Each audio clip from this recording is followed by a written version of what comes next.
parasha Re'eh du Sefer Dvarim, Re'eh anochi noten lifnechem ayom beracha uklala. Vois, Re'eh, c'est moi qui donne devant vous aujourd'hui bénédiction ou malédiction.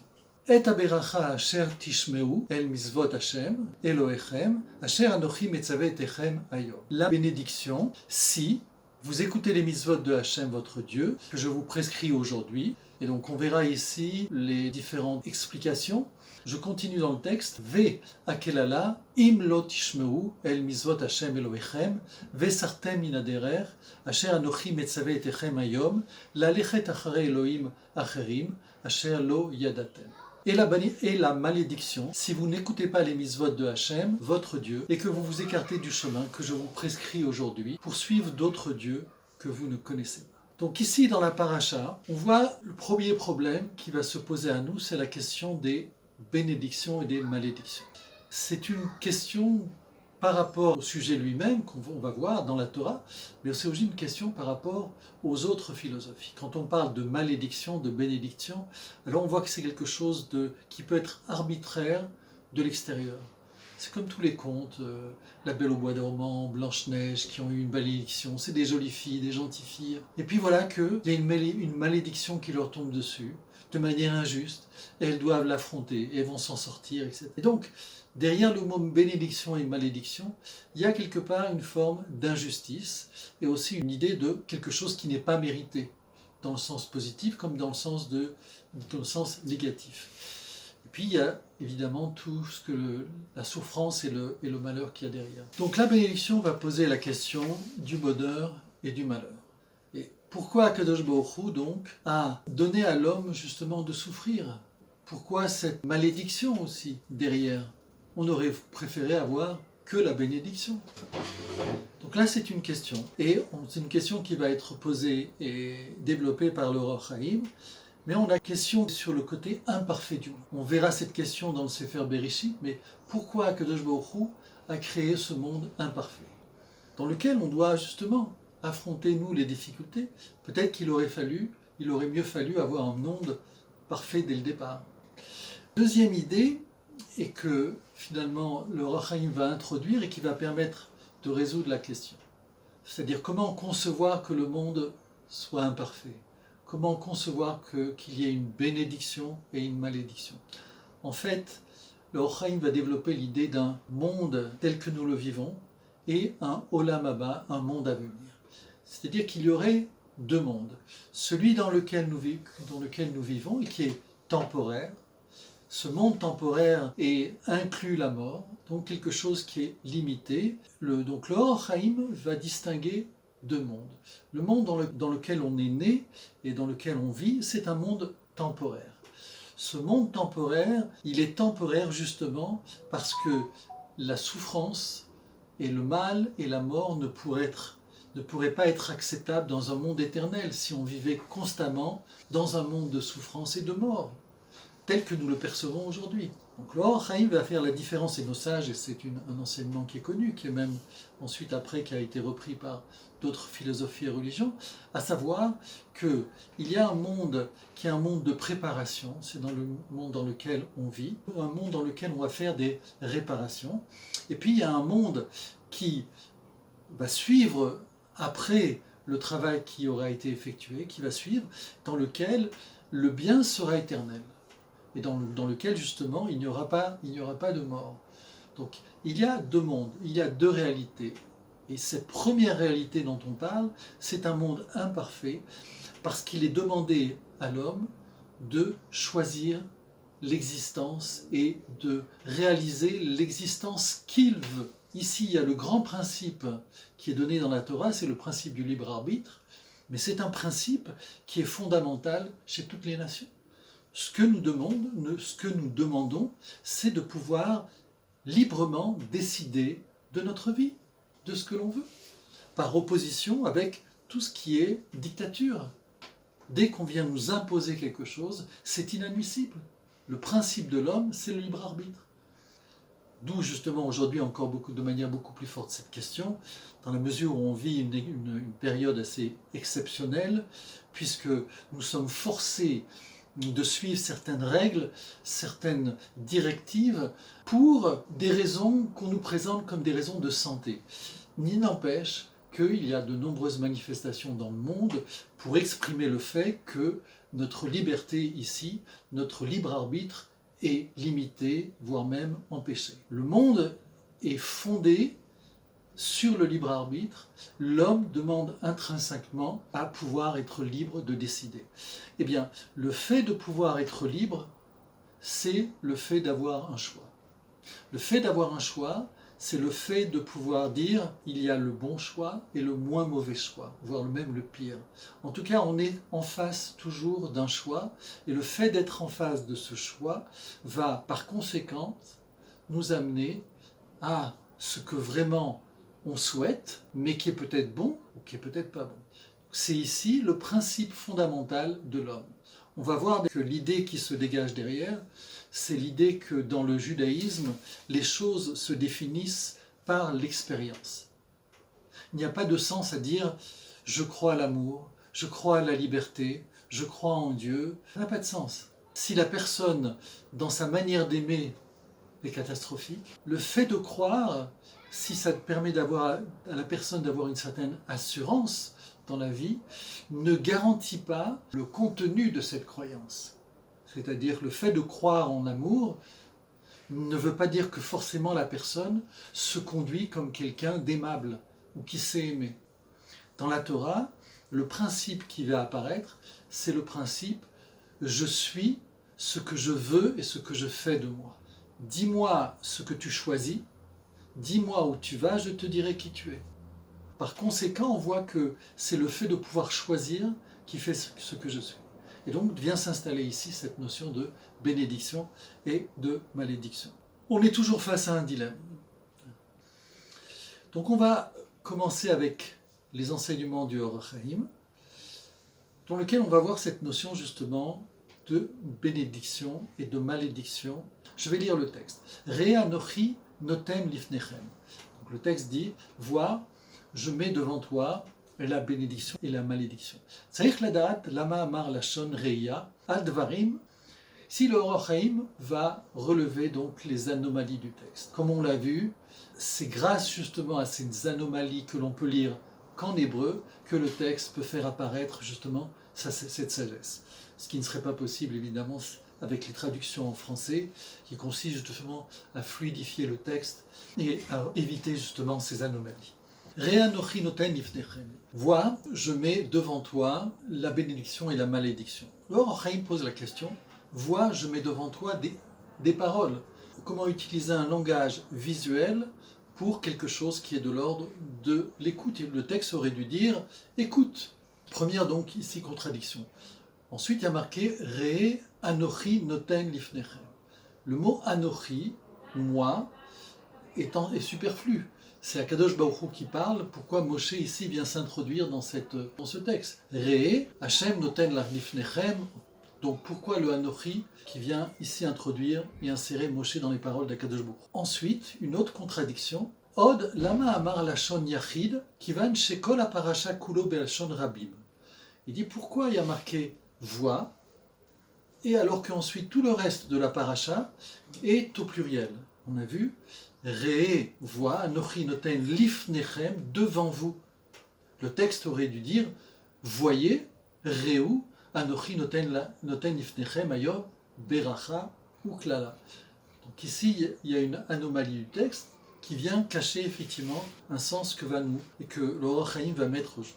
Alors voici le début des réponses du Or HaChaim. Venire shekavana i ki lefi sheba leafriram baolam ha'elyon ulma'it kol hatovot ha'olam hazeh kedei sheit'amtu etzlam advarim tzrichim she'hamochiach yeh bo shne inyanim. L'idée que va développer ici le Or HaChaim, c'est que Moshe Rabbeinu vient insister sur la grandeur, le bon qu'il y a dans les mondes qui vient des mondes supérieurs. En fait, ici, on parle plutôt du Olam Haba, c'est-à-dire ce monde qui est de l'ordre de l'éternité. Et donc, il vient mettre la préférence sur le fait de se préparer par rapport à un monde qui, lui, va être éternel, plutôt que par opposition à un monde qui est temporaire, mais qui a évidemment son rôle. Et donc il va dire, l'important c'est à mettre justement dans ce monde à venir, monde éternel, et il faut diminuer l'importance de ce bien de ce monde-ci. Le terme utilisé par Ochaim, c'est lehamit, c'est-à-dire réduire. Il ne s'agit pas de supprimer les plaisirs du monde, comme on entend, comme on voit dans beaucoup de discours religieux. Dans le judaïsme, les plaisirs sont fondamentaux, voire même il y a une obligation de profiter des choses. C'est-à-dire s'il y a des bonnes choses, eh bien il faut les savoir les apprécier et ne pas les ignorer. Pourquoi ? Parce que tout simplement, Hachem a créé dans le monde certaines choses, ne serait-ce que notre beauté, notre santé, les belles choses qui nous entourent, et donc elles sont là pour être aussi appréciées. Une fleur veut être appréciée pour sa beauté, pour son parfum. Un peintre qui fait un beau tableau veut que son tableau soit apprécié. Eh bien, Kadosh Baruch Hu qui crée le monde veut que les beautés qui ont été créées dans le monde soient appréciées. Donc l'idée, c'est pas de supprimer les bonnes choses de ce monde, mais de les réduire par rapport au fait principalement que c'est quelque chose de temporaire. Si c'est quelque chose de temporaire, il faut savoir s'investir dans les proportions du monde dans lequel on est. De manière que ces paroles soient justement intériorisées. Mais pour cela, ça implique que celui qui vient affirmer les choses, vient les prononcer, eh bien, possède ces deux mondes. Je m'explique. Vous voulez acheter une voiture. Et puis votre ami va vous dire « Ah écoute, moi tu sais quoi, j'ai une super Mercedes, vraiment je te conseille d'acheter, elle marche très bien, j'ai eu aucun problème. » Alors effectivement, cette Mercedes lui convient très bien, mais est-ce que pour un autre conducteur ça conviendrait ? Et puis surtout, si on veut vraiment acheter une voiture qui nous correspond et de qualité, on ne va pas simplement se fier par rapport à l'avis d'un ami qui lui a sa perception personnelle, spécifique, et un spécialiste de l'automobile, un garagiste, qui connaît les voitures, qui connaît les moteurs, qui sait ce qu'il y a à l'intérieur, et selon nos besoins va pouvoir nous guider. Donc, si on va demander un renseignement, des conseils à quelqu'un, on va voir quelqu'un qui sait ce dont il parle. Ici, ce que Orachim va mettre en évidence, c'est que pour pouvoir convaincre l'importance de ce monde à venir par rapport à ce monde-ci, il faut qu'il y ait une personne qui puisse en être une référence. C'est-à-dire qu'une personne qui puisse avoir expérimenté ces deux mondes. Et c'est ce qu'il va expliquer. Aleph, Sheyakir, Akara Chushit, Betov Aelion. Premièrement, qu'il ait une connaissance, une expérimentation, Chushit, c'est-à-dire vraiment de l'ordre du sentir, j'ai traduire par expérimenter, les délices de ce monde supérieur. Deuxièmement, Vebet, Sheyisik Sagat Tov, Olam Hazeh, Vekinyano. Et qui ensuite aussi est vécu et acquis les plaisirs de ce monde-ci. Qui peut parler du monde à venir ? Qui peut parler des mondes supérieurs ? Il n'y a qu'un homme, c'est Moshe Rabbeinu. C'est le seul homme sur terre à être monté dans des niveaux supérieurs, entre autres pour aller chercher la Torah, et pour être descendu vivant et nous amener cette Torah. C'est une expérience, c'est quelque chose de l'ordre du vécu. C'est pas comme un prophète qui a eu, comment dire, une névoie, une prophétie qui lui est... Là, Moshe a vraiment vécu cette expérience des mondes supérieurs et il en est revenu. De même que les mondes inférieurs, c'est-à-dire le monde de la réalité, de même, Moshe aussi a apprécié, a vécu et a pu jouir des richesses de ce monde d'en bas, puisqu'on sait que Moshe était un prince d'Égypte, et en tant que prince d'Égypte, il avait accès à tous les trésors, les châteaux, le bien-être que pouvait offrir à cette époque-là l'Égypte à ses princes et à ses dirigeants. On voit que Moshe est une référence pour les mondes supérieurs, le monde à venir, et pour les mondes inférieurs. Qui peut parler du bien-être de ces mondes inférieurs ? Quelqu'un justement qui en a eu les plaisirs. Si quelqu'un qui est pauvre vient vous dire, tu sais, ce monde-là, ces plaisirs-là, c'est pas important, ça n'apporte rien. Alors on va lui dire, c'est très bien, mais est-ce que tu sais vraiment de quoi tu parles ? Est-ce que vraiment tu as apprécié ce que c'est un repas dans tel restaurant ? Est-ce que tu sais le plaisir d'être sur une pente de ski ? Et est-ce que de quoi tu parles ? tu es en train de dénigrer quelque chose que tu n'as pas vraiment vécu. Par contre, quelqu'un qui a vécu cela comme un prince et qui vient nous dire que ces choses-là sont vaines, à ce moment-là, on peut lui faire confiance. Et c'est justement l'objet du livre du roi Shlomo, l'Ecclésiaste, dans lequel il parle de ce monde et de ses vanités.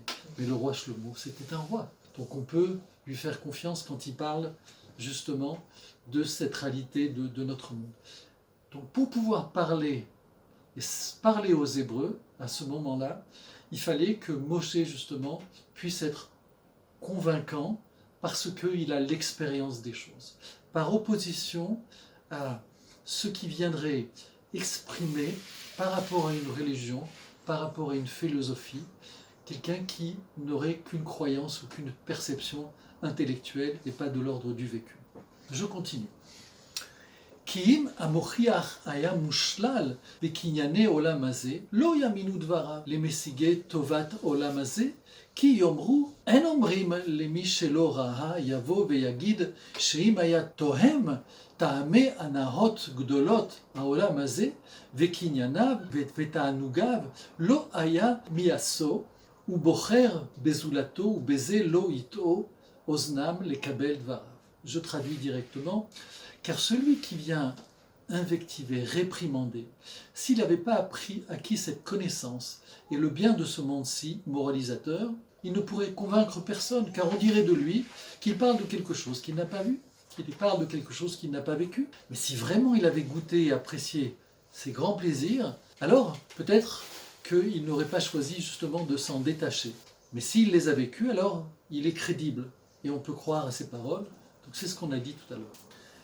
גם הבא להפליג בטוב עולם הבא, לא יוצדקו ולא יאמינו דבריו לשכל הטבעי, כל שהוא עצמו אין דבריו, אלא מפי האמונה, והוא לא ראה ולא ידע.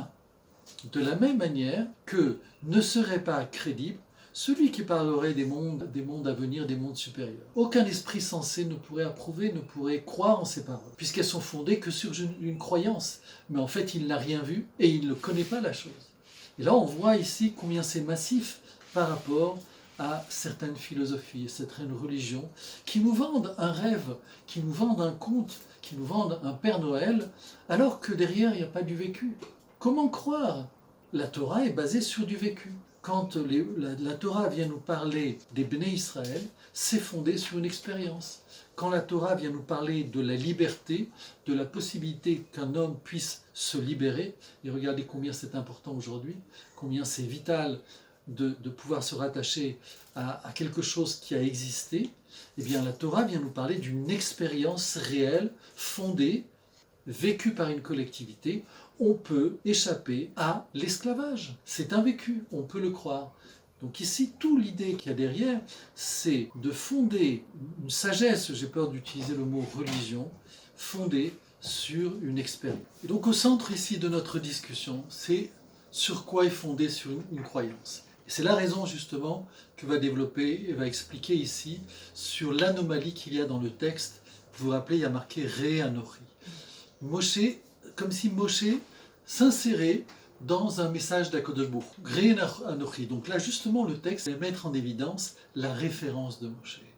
Le message de Moshe ne pourrait être crédible que parce que, justement, il est en exemple.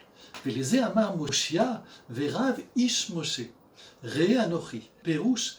Elai tiru vetatzdiku vetaskilu leatzdik advarim. Pour cette raison, Moshe est inséré dans le texte.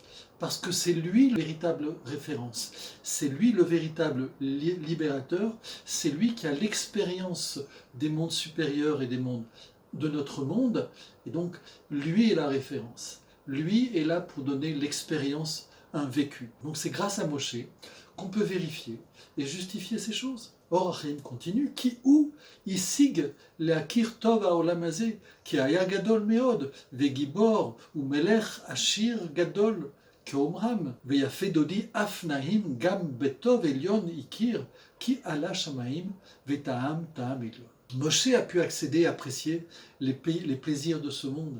C'était un prince d'Égypte.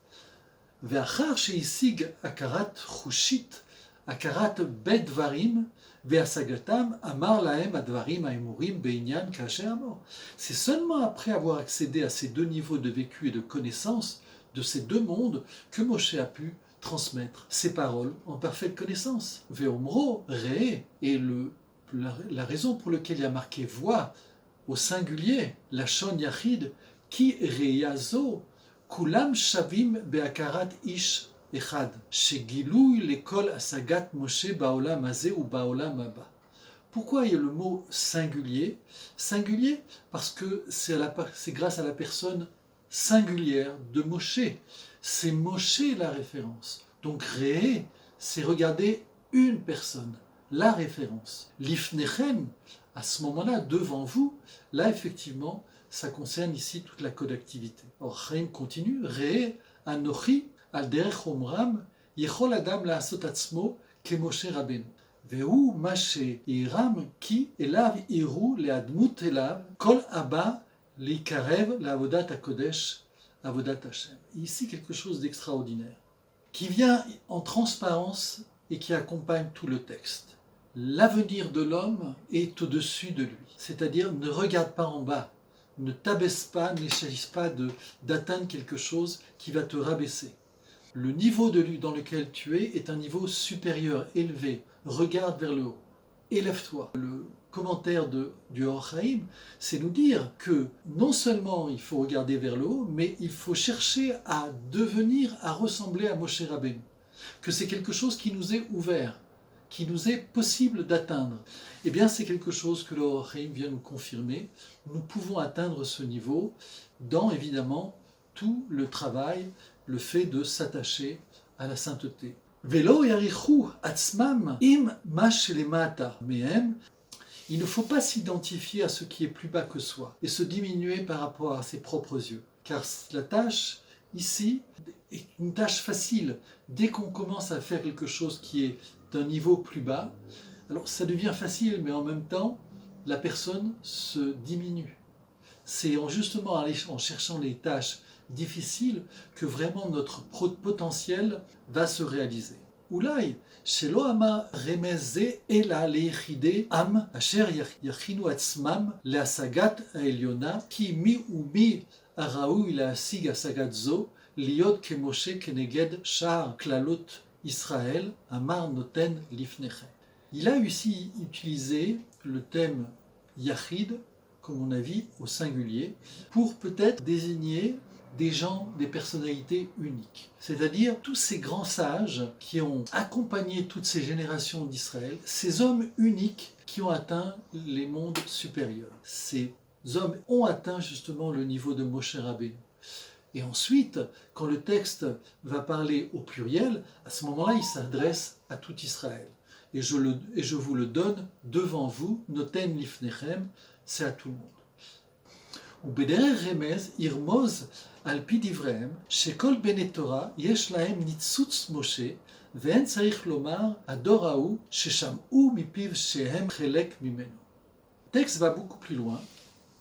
Chaque homme de la Torah a une étincelle de l'âme de Moshe. Il faut rappeler que la personnalité de Moshe, d'après nos sages, contenait toutes les âmes d'Israël. C'est-à-dire que Moshe, à lui tout seul, son âme correspondait à la totalité des âmes d'Israël. On a vu que une âme n'était pas une quantité, c'était une qualité. De la même manière qu'une bougie, à partir d'une bougie, d'une flamme, il peut y avoir des milliers, des millions de bougies. Moshe, par sa grandeur, incluait toutes les âmes d'Israël, en particulier la génération présente, et par rapport à toutes les générations futures, d'autant qu'à partir du moment où une personne s'attache à la Torah, c'est-à-dire à ce que Moshe a transmis au Ham Israël, eh bien en fait, il prend une part, il possède ici une part de Moshe Rabbeinu qui a transmis toute la Torah. Le texte continue, Noten lifnechem hayom, je vous donne devant vous aujourd'hui la bénédiction et la malédiction. Donc là, on va développer cette idée de bénédiction-malédiction, dont on a dit le concept qu'il y aurait aujourd'hui et qu'il faut vraiment complètement se détacher par rapport au concept de la Torah, comme on va le développer avec le Or Chaim. Idbarer beir od omro beracha uklala שלא היה צריך לומר אלא את הברכה וכולי, והקללה וכולי, כמו שאמר אחר כך. Or, Achaïm va mettre en évidence, le texte aurait dû dire « Je vous donne devant vous la bénédiction » et détailler. Dans le texte plus tard, la Torah va nous détailler de quelle bénédiction on parle, qu'est-ce que cela a pour conséquence, et quand on parle de malédiction, quelles sont les conséquences. Le Or Hachaïm vient mettre en évidence, si tu parles de la bénédiction et de la malédiction, et que tu donnes le développement, dès le départ, fais-le. Donc pourquoi introduire le fait qu'il nous a donné la bénédiction et la malédiction, puis ensuite après seulement le développer. Il va expliquer le sens caché qu'il y a derrière ce texte. Amar lahem Moshe, atem roim achshaim matzlichim, bet u gimel yamim, vesofam leidachot, achen yitbarer al derech omram zal. Moshe leur dit, vous voyez des méchants qui réussissent aujourd'hui, mais finalement cette réussite va s'éteindre, va se terminer. Donc il y a ici l'idée qu'il y a une échéance au travers du choix dont on a parlé entre le bon choix et le mauvais choix. Même s'il y a au milieu différentes possibilités, mais en tout cas, à un moment ou un autre, on comprend que le monde n'est pas abandonné entre les mains des puissants. C'est-à-dire qu'il y a un créateur qui a donné une vie, une durée de vie dans chaque chose. Et donc, au bout du compte, il y a une fin par rapport à l'existence de ce monde, par l'existence de chaque chose. Et cette fin-là, c'est le choix de la personne. Donc la malédiction est un bien temporaire qui va encourager les gens, on va dire comme ça entre guillemets, qui va encourager les méchants, mais au bout du compte, ça va se traduire par quelque chose de très douloureux. La drogue, au moment où elle est prise, donne, comment dire, des bonnes sensations. C'est pour ça que justement c'est un piège pour les personnes, et justement les personnes fragiles, parce qu'il y a un bien-être qui est apporté de manière immédiate. Mais ce bien-être, on sait qu'il est temporaire. Qu'est-ce qui se passe après ce bien-être? Eh bien ensuite c'est la descente, comme on dit la descente aux enfers. Et donc le premier geste, la première réaction, c'est de vouloir encore prolonger, retrouver ce plaisir. Et en fait, on rentre dans un cycle de plaisir temporaire et de douleur qui ne vont ne faire que durer.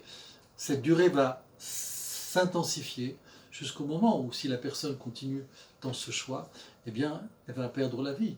Mais on voit que c'est le piège. On va voir qu'ici, le piège principalement qu'il y a derrière le mot malédiction, c'est un plaisir qui est temporaire. Et parce qu'il est rapide et temporaire, il attire ceux qui vont chercher la facilité, mais derrière, il y a évidemment de grandes souffrances. Donc on voit qu'ici, ce n'est pas quelque chose d'injuste, ce n'est pas quelque chose de gratuit, c'est le résultat de notre choix, c'est le résultat du libre arbitre. Ve'omro ayom beracha veklala. Pirush beracha shei gam ken klala. Il dit, ayom, je vous donne aujourd'hui la bénédiction et la malédiction. Pourquoi il y a marqué aujourd'hui? Parce que justement, c'est une bénédiction aujourd'hui, mais après, c'est une bénédiction durant une petite période, là, maintenant, dans ce monde-ci, qui correspond à un seul jour. Mais ici, dans la perspective que l'on a d'un monde qui sera un monde de l'éternité, eh bien c'est se priver de ce monde de l'éternité pour quelque chose qui est éphémère. Là, tu as parlé de bénédiction. De bénédiction. La bénédiction, on parle de la même. La bénédiction, c'est le bien. Mais en fait, derrière cette notion de bien, il y a cette notion de malédiction. Pourquoi? Comme on l'a vu. C'est-à-dire au travers de la drogue, c'est un bien qui est temporaire. Donc c'est pas une bénédiction. Au bout du compte, c'est pas une bénédiction. C'est pas une bénédiction, mais c'est un bien. Il ne faut pas se cacher. C'est-à-dire c'est un bien, mais à partir du moment où on voit qu'il est temporaire, c'est plus un bien. De la même manière que, par principe, la bénédiction, c'est quelque chose qui dure et qui est éternel. Pour réussir dans ses choix, pour réussir dans sa vie, les efforts qui vont être demandés pour arriver à l'objectif, si ces efforts sont douloureux, eh bien, ils ont un prix ils ont une récompense. C'est qu'au bout du compte, ce que ça va amener quelque chose de bien sur la durée. On va développer cette idée, mais on peut simplement donner une image. Une personne qui s'investit dès son jeune âge dans ses études pour réussir professionnellement, pour se réaliser, qui a fait un travail pour savoir vraiment quel est son don, qu'est-ce qu'il veut dans la vie, qu'est-ce qui peut le rendre heureux, et qui ensuite va s'investir pour pouvoir atteindre son objectif. Eh bien, durant tout ce temps de travail, c'est un temps difficile. Mais ensuite, quand il aura atteint son objectif, à ce moment-là, son travail sera un plaisir. Et il aura plaisir à aller travailler. Et donc, tout ce temps, la moitié de sa journée que chaque homme prend pour aller travailler, eh bien, ce sera un moment qui sera rempli. Donc, on voit que dans la bénédiction, il y a aussi la malédiction. C'est en cela qu'il dit, car la bénédiction est aussi une malédiction, dans la mesure où elle est sur une petite période. L'Or HaChaim va développer. Ou Mashedikdek lomar, ayom samour les zichron beracha, lomar, she'ena beracha ela ayom, velo machar, ve'adraba klala i, nimset tova haolam hazeh, muat vegoreret klala. Ça vient répondre, développer ce qu'on vient de dire. Il est dit aujourd'hui, à côté du mot beracha, aujourd'hui à côté de la bénédiction, pour dire que ce n'est qu'une bénédiction pour un jour et pas pour le lendemain. Donc il ne faut pas ici se cacher. Quand une personne fait un mauvais choix, il le fait pour un bien. Mais ce bien, du fait que c'est un mauvais choix, va se transformer au bout du compte comme une malédiction, comme un mal vécu, on va dire. Donc tout bien limité, quelque part, porte en lui une forme de malheur, de souffrance, de malédiction. עוד יתברך על פי מאמר שאמרו משל לאיש שהיה יושב בפרשת דרכים והיו לפניו בית שבילים אחד תחילתו מישור וסופו קוצים ואחד תחילתו קוצים וסופו מישור. Or Chaim va donner un exemple qui va nous éclairer justement sur cette apparente contradiction qu'il y a dans le fait derrière une bénédiction, il puisse y avoir une malédiction, et aussi l'opposé, derrière une malédiction, qu'il puisse y avoir une bénédiction. Or, Chaim va donner un exemple qui va développer par la suite. Il va dire comme ça, voilà une parabole sur la vie. Il y a un homme qui est assis au carrefour de deux routes. Il y avait devant lui donc deux routes. La première commençait par une route agréable, facile, mais après il y avait un chemin difficile, avec plein d'embûches. La deuxième chemin commençait par un chemin très difficile, plein d'embûches. Mais après, il y avait une route agréable et facile. Donc il y a deux chemins qui sont devant cet homme. Veu haya modia leovrim veshavim ve'amar lahem atem roim shvil ze trilato mishor vebet vegimel psiot vechule sofo vechule adkan. Donc cet homme prévenait les passants qui disaient, tu vois cette route, au début c'est agréable et facile, mais après quelques kilomètres, c'est un chemin difficile et rempli d'embûches, et le contraire. Tu vois ce chemin difficile, rempli d'embûches, mais après quelques kilomètres, la route va être agréable. Veu omro noten lifnechem ayom beracha uklala. Pirouche, beth mine tovot ou bechol echat yesh beracha uklala. Parce qu'il y a deux types de bien-être. Et dans chaque type de bien-être, il y a une malédiction et il y a une bénédiction. Donc il ne faut pas se tromper quand quelqu'un choisit un chemin qui est bon, il le choisit pour son bien. Mais quand il choisit un chemin qui n'est pas bon, il le choisit aussi pour son bien. Dans tout chemin, il y a une souffrance et un bien-être. La question c'est dans quel ordre et pour quelle durée. Donc ce bien ici temporaire, qui est un vrai bien, est-ce que c'est vraiment une bénédiction? Vederech hachaim gam ken trilato kotsim vesofo mishor are beracha veklala i. Et il dit c'est la vie aussi. La vie aussi, au départ, c'est un chemin difficile, mais après, c'est un chemin agréable et facile. On va voir que dans la vie, les choses se passent comme ça. Mais c'est aussi dans la vie au niveau de la vie éternelle. C'est-à-dire que dans ce monde-ci, c'est un monde effectivement de souffrance. Mais ce monde de souffrance nous fait acquérir un monde éternel. c'est le véritable test. C'est le test de la vie. Est-ce que je suis capable de diriger la vie et la mienne de façon juste et droite? À partir de ce moment-là où les choses sont justes et droites, je peux jouer ma partition correctement. À ce moment-là, je vais faire partie de l'orchestre. Et je vais jouer ma partition de manière éternelle. Mais si ma partition est mauvaise, je ne pourrai pas faire partie de l'orchestre.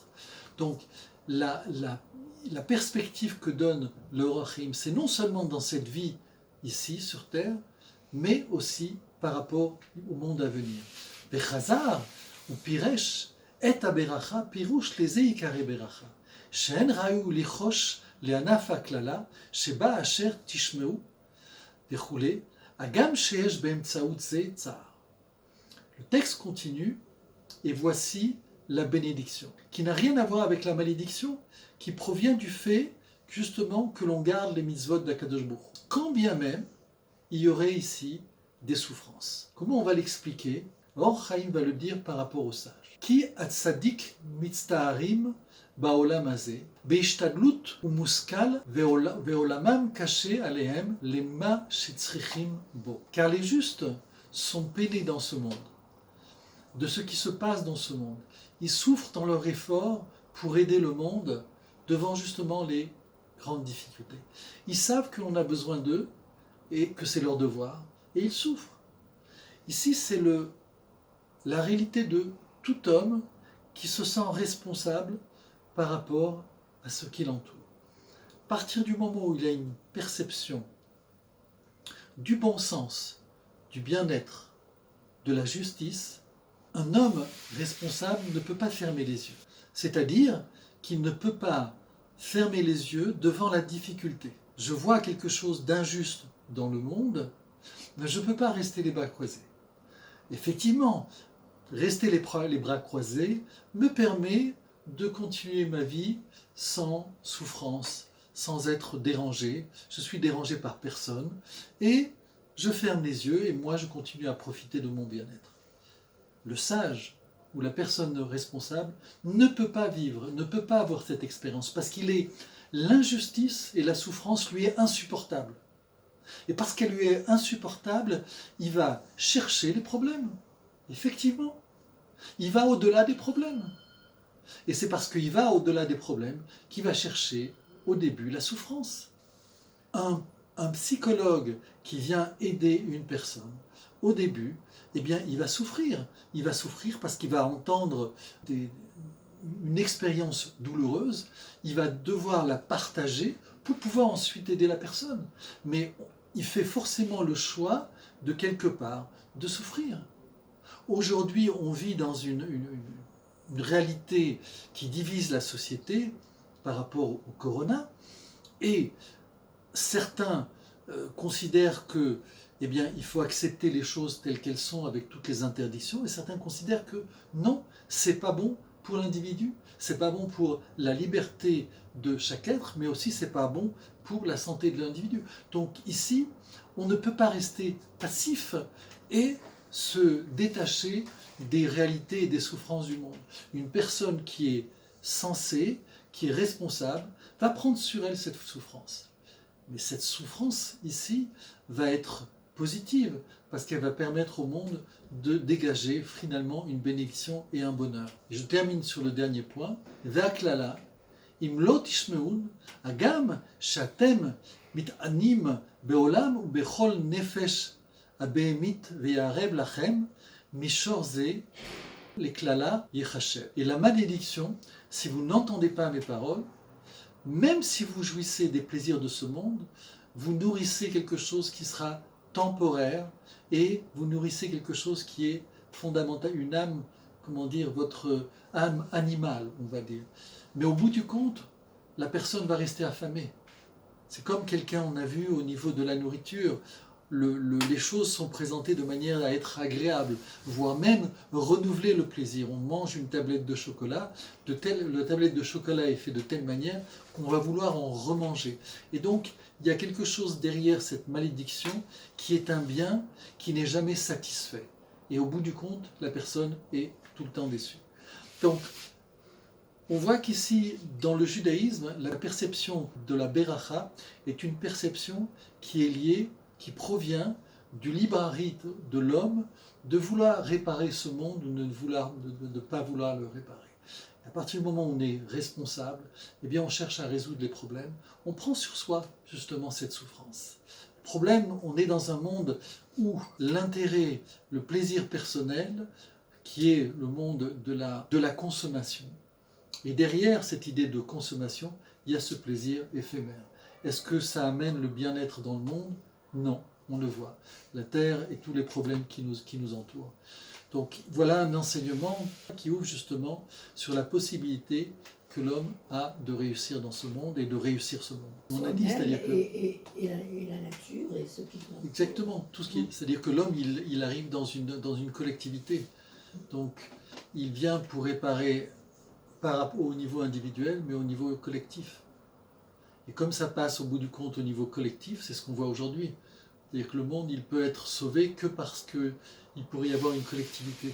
L'individu est écrasé par ce qui se passe. D'ailleurs, ce qui se passe, c'est un niveau mondial. C'est la force qui aujourd'hui nous impose ce que l'on vit et nous écrase. Exactement.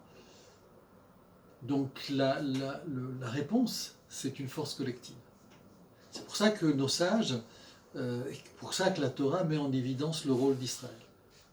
Israël est dédié, dès le départ, depuis des milliers d'années, à sa vocation qui doit apparaître aujourd'hui.